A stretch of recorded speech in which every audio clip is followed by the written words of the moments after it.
Hello and welcome back to the Knicks-Verse. My name is George, and once again, if this is the first time you're here or you have not subscribed yet, please do so and turn on that notification bell for me.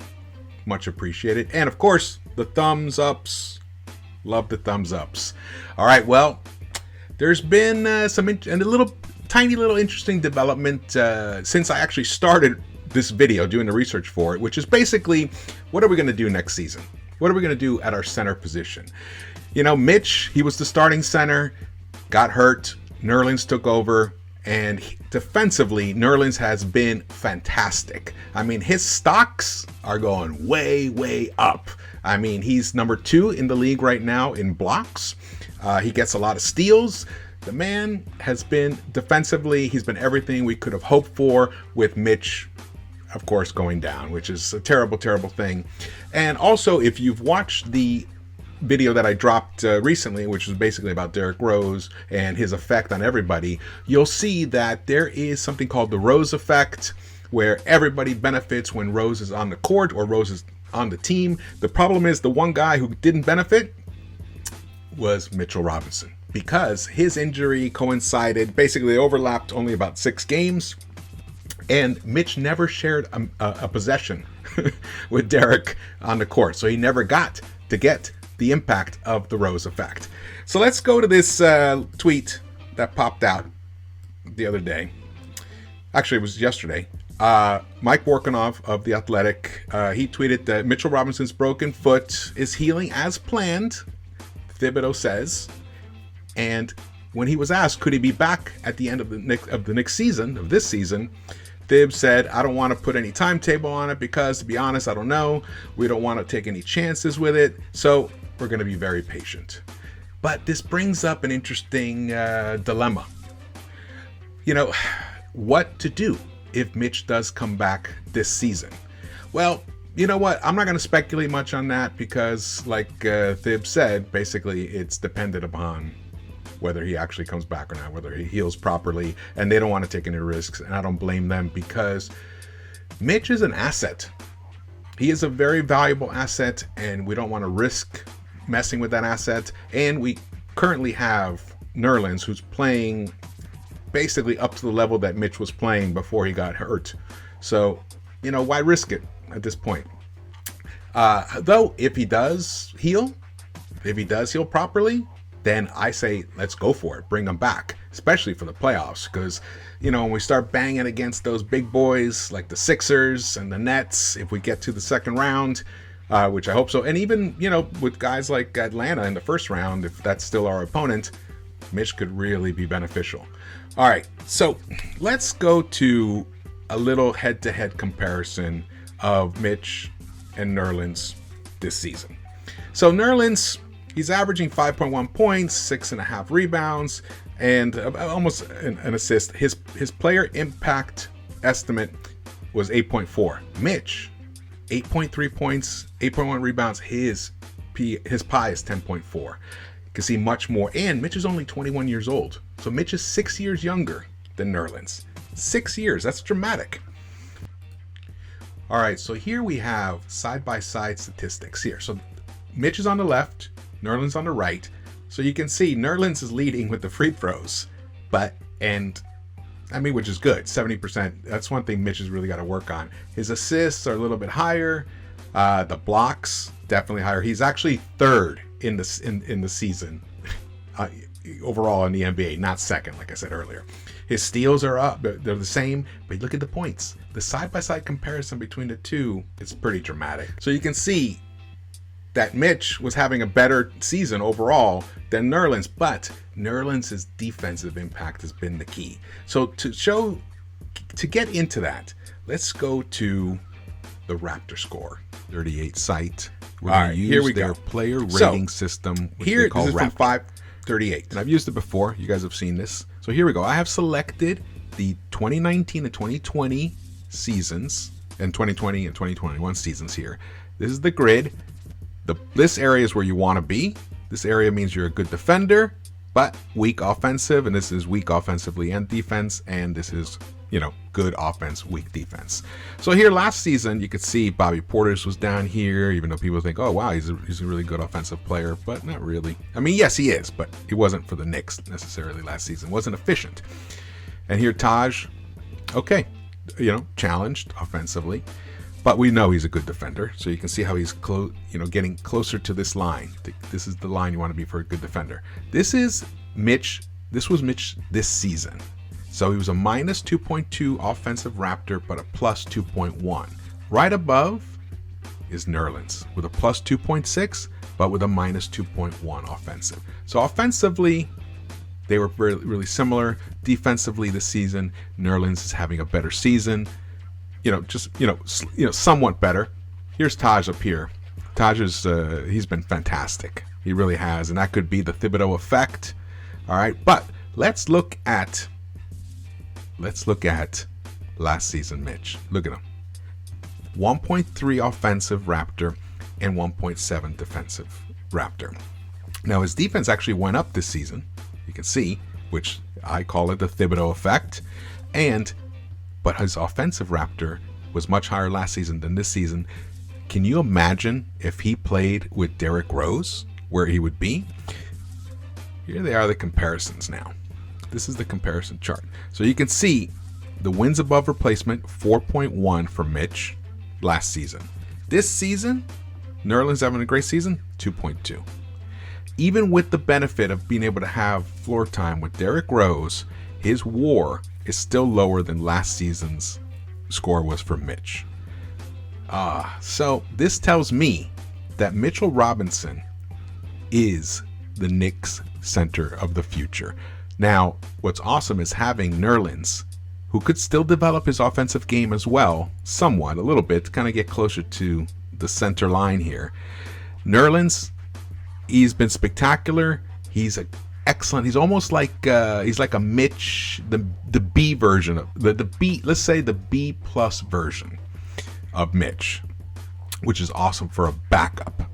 One thing I want to show you is how Mitch compared to everybody, all the centers last season. All right, here we go. This is the grid here, the total Raptor score. Here it is. Now, offensive Raptor. Look at him. He was seventh overall in the entire NBA last season, offensively. His WAR was pretty decent. It ranked him 17th. He still had a long way to go, but Nerlens, let's see, where is Nerlens? There he is. Nerlens was good for 40th, tied for 40th.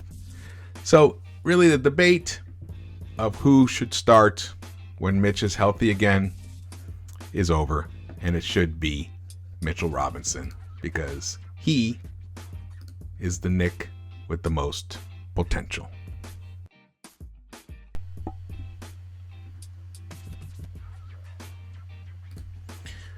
All right, so here you go.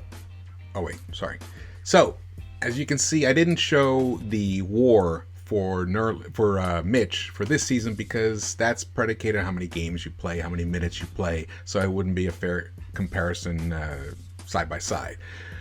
But you can see that Mitch's offensive upside is much greater than Nerlens. And imagine playing with a point guard like a Derrick Rose, who is always looking for his teammates. Can you imagine? Like all the stuff that we see that Obi's benefiting and Nerlens is benefiting from, Mitch would benefit even greater because his hops, no one can compare with his hops. And the way Mitch closes out the three-point line, he's probably the best in the entire NBA of closing out from the paint to the three-point line than anyone else in the NBA that I've seen. That's a big plus. And also the thing is though with Mitch, he is injury prone-ish because of his style of play. He puts it all out there. He flails his body around. He's like all over the place. And that's part of what his magic is on the defensive end, but it's also leads to injuries. I do think that can be tweaked, as we saw this year, his improvement in personal fouls. Like he stopped committing fouls He pared it back so he wasn't having to be pulled off the court. So if he can somehow begin to make decisions about, you know what, this one's not worth going after, this block is not worth going after, I'm not going to dive on the floor this time because there's no point to it. Once he starts applying that kind of logic to it and he starts preserving his body better, last season he did pretty well. He played practically the entire season. Now, it was a shortened season, but he played it.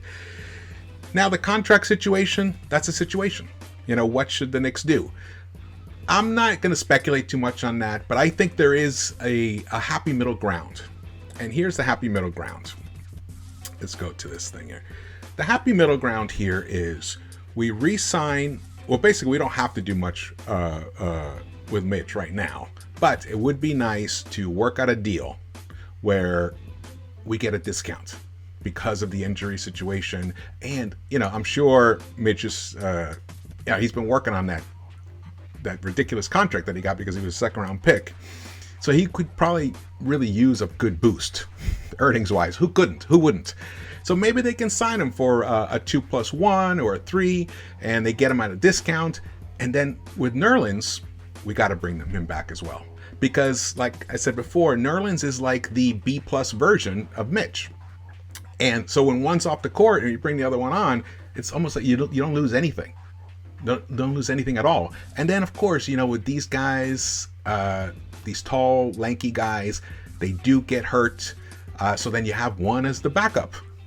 I think it's a perfect situation. It's a perfect situation that we lucked into this season, and I think we can keep going with it next season, barring any major trades for a center like a Karl Anthony Towns.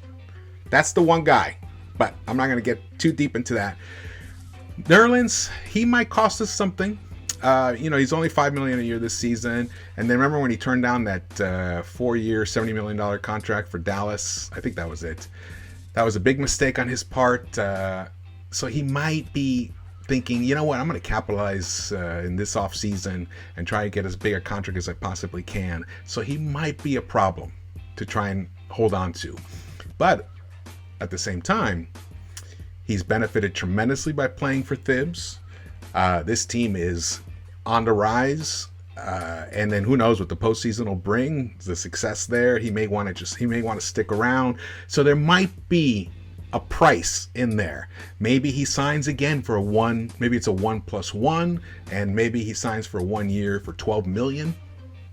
And then there's a team option, or I don't know. There's something. There's a potential there because we have the money, and this position in the Thibodeau scheme is too valuable because the rim protection that these two guys give is the key.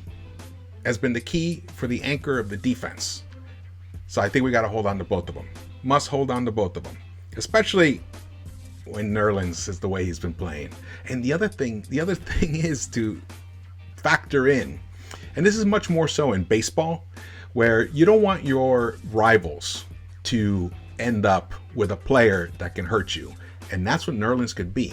Because what if he ends up on one of these teams that, in the East? What if the Celtics go for him? Then they benefit from having him, and we suffer from not having him. And then, it's the scales get, off balance. So I think the Magic, not the Magic, Orlando Magic, but the Magic that we've been experiencing from the center position needs to be preserved. We need to keep Nerlens and Mitch, bring them both back.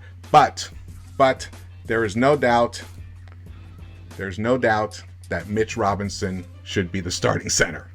That is not even close.